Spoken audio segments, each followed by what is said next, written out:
Вие како професорки, како се соочувате со учениците, со телефоните во училница, колку ли им земат тоа на учениците, дали им попричува во наставата или го користите нели за цели за учење?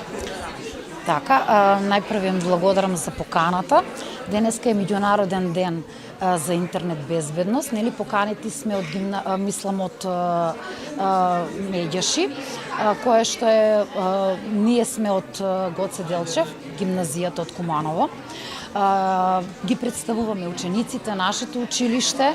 Најпрви на оваа тема сакам да кажам дека нели премногу е актуелна тема во однос на учениците со тоа што нели користат интернет, мобилни алатки и сето тоа допринесува можеби и за побезбедно образование во една смисла, од друга страна нели се злоупотребува тоа, но како и да е составен дел од сега од новата програма, од начинот на образование на учениците, така што барем во нашето училиште гледаме од една страна нели да користиме смарт табла, интернет, да доведеме некои многу важни работи нели во однос на учењето. Од друга страна гледаме помалку да користат интернет затоа што сепак книгите се она од кое што го добиваме знаењето, но мораме да одиме напред со времето. Гледаме се на некој начин релевантно да го користиме тоа време, да го користиме на најдобар можен начин, затоа што од една страна се злоупотребувам, од друга страна нели младите се иднината на нашето општество, така што гледаме нели да биде тоа се во безбеден начин. Благодарам. Еве и вие се соочувате со истата ситуација, како се справувате? Вака не е можно да се исклучат скроз телефоните, да кажеме дека нема да ги употребуваме во настава. Ризично е малку, затоа што може, ако не се доволно активни децата, мислам, ако не се анимирани доволно, да телефонот да им го одвлече вниманието. Но ние на часовите користиме повеќе интернет алатки, на кои гледаме присуството на телефоните да го искористиме во корист на истражување, во корист на некоја интерактивна игра, дали се тоа квизови, каде што ќе можеме да ги анимираме и во исто време да преку игрите да научат нешто ново и во исто време да потенцираме нели дека е малку опасно каде да истражуваат, како да истражуваат. Обично даваме насоки на што треба да веруваат, на што не треба да веруваат, на што треба да внимаваат, посебно сега со новите алатки или со нови фотошопови, да внимаваат каде се грешките на сликите, дека не е се така вистински тоа што се пренесува на интернет мрежите. Дали повеќе им користи или им штети интернетот?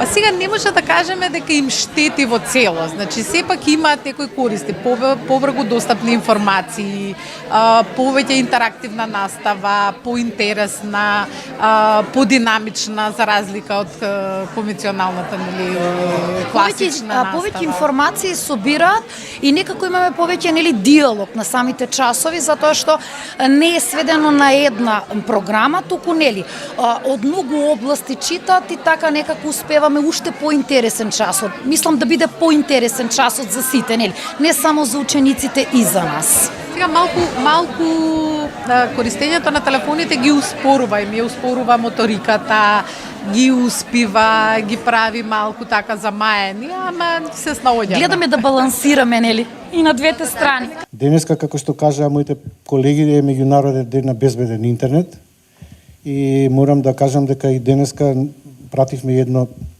соопштение во нашите социјални медиуми дека и Македонија и првата детска амбасада во светот Меѓаши стана дел од западноевропската мрежа за безбеден интернет, каде што членуваат Македонија, Албанија, Косово, Босна и Херцеговина, Србија и Црна Гора.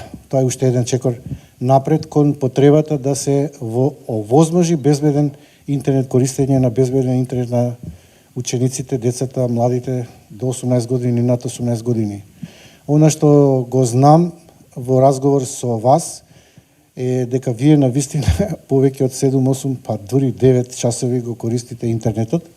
Секако тој дигитален свет дава многу можности за учење, за информирање и така натаму, но и самите сте свесни дека сте се сочувале со одредени опасности во кои сакајки и не сакајки сте се втурнале и затоа тука постојат и можности за, би рекол, превенција, како што е нашата СОС линија, односно Ало Бушавко телефон за деца и млади, кој е составен дел од македонскиот SafeNet безбеден центар и во процедура сме и за формирање на хотлайн. Инаку голема благодарност до институциите кои дојдат тука, е вака ќе ве гледам визуелно и ќе ве набројам. Народниот правобранител, представник од Министерството за дигитална трансформација, партнер во спроведување на проектот за безбеден центар за безбеден интернет, превенција МВР, Министерство за образование, нашиот член на Собрание на Прва детска амбасада, Министерство за внатрешни работи, Оделение за компјутерски криминал, представници од Бирото за развој на образованието, стручните служби, наставници, ученици, колегите мои, позади и напред, сите имат некаква функција, иде лайв стрим, да знаете, тие што сакат да не следат, а бидејќи дојдат 3 телевизии, колку што забележав и дадовте изјави, најверојатно уште денеска ќе ги поставиме на нашите социјални мрежи. Не само на Snapchat, кај што сте најмногу Instagram и TikTok, туку и на Facebook, на Vimeo, на Dailymotion, на Rumble, на Flickr и да не ви ги набројувам. Нема социјална мрежа каде што детската амбасада нема профил или пејдж. И LinkedIn нормално. Така да следете не и бидете дел од ова глобално движење за побезбеден интернет. Многу ми интересна оваа тема и многу ми е драго што не има сите кои што сме засегнати. Од вас најмладите и до нас професионалците кои што на свој начин пристапуваме кон сигурен и безбеден интернет. Ме интересира неколку појави се многу интересни. Викате доверба, комуникација со познати, сигурност. Колку од вас комуницирате само со познати на интернет просторот? Нека дигнат рака.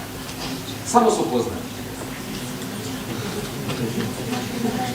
Па би рекол една добра третина. Другите никогаш не комуницирате со непознати. Кој никогаш не комуницира со непознати, нека дигне рака. Аха. Окей. Помал број. Во реалноста, многу често ние се запознаваме преку интернет. А пишува доверба. Некои луѓе истекнуваат огромна доверба во комуникацијата со непознати, чекор по чекор. Особено некои и од млади и од повозрастни се махери во градење на доверба, особено преку интернет. Така да за кратко време, вие не само што може да влезете во комуникација со непознати, туку да стекнете огромна доверба. Супер е тоа ако е на здрави нозе, ако е здрава довербата, но многу често е на лажна доверба. Зашто е на луѓе кои што демнати бараат некој со кој што ќе стекнат доверба заради нивни личен интерес. Како ти да е. Колку од вас се чувствувате безбедни во сајбер просторот за дигнат рака? Мало истражување. Јаве само 1, 2, 3, 4, 5 раце.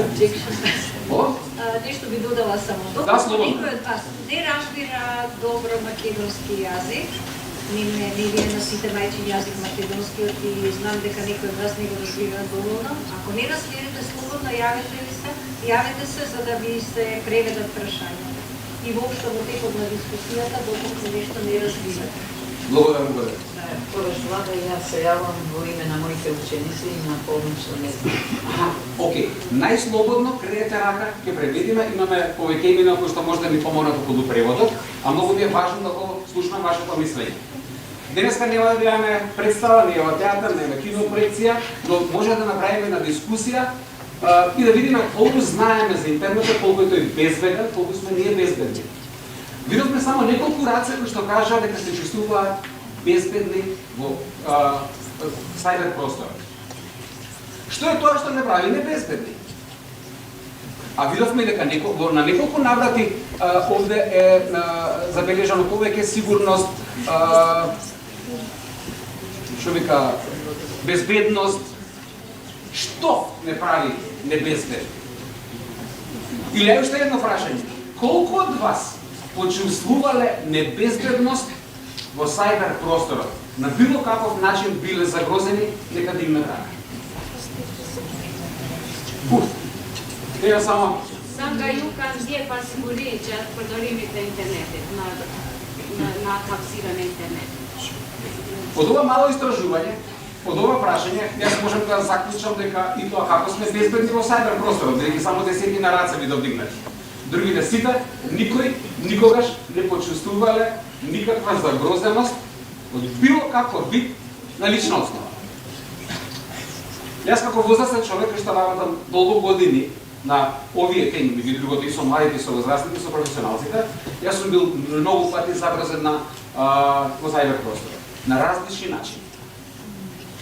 Така да предпоставувам дека и кај вас се случува истото. Особено што сум активен, ево сите тие социјални мрежи што ги наброја, драги, не може да ги набројам, а во тие малку кои што сум присутен и тоа како гледам во секојдневието небезбедност од различни основи. Океј, имам едно кратко видео што сакам да го споделам со вас.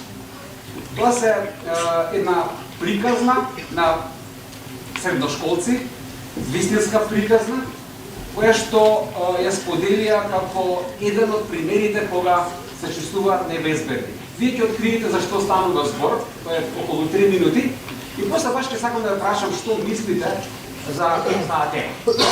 А може би тогаш ќе ве поттикне на нешто, во однос на безбедност или небезбедност во сајбер просторот, бидејќи малку беше симптоматично што само 10 на раце видов дека се чувствуваат небезбедно во нашиот сајбер простор.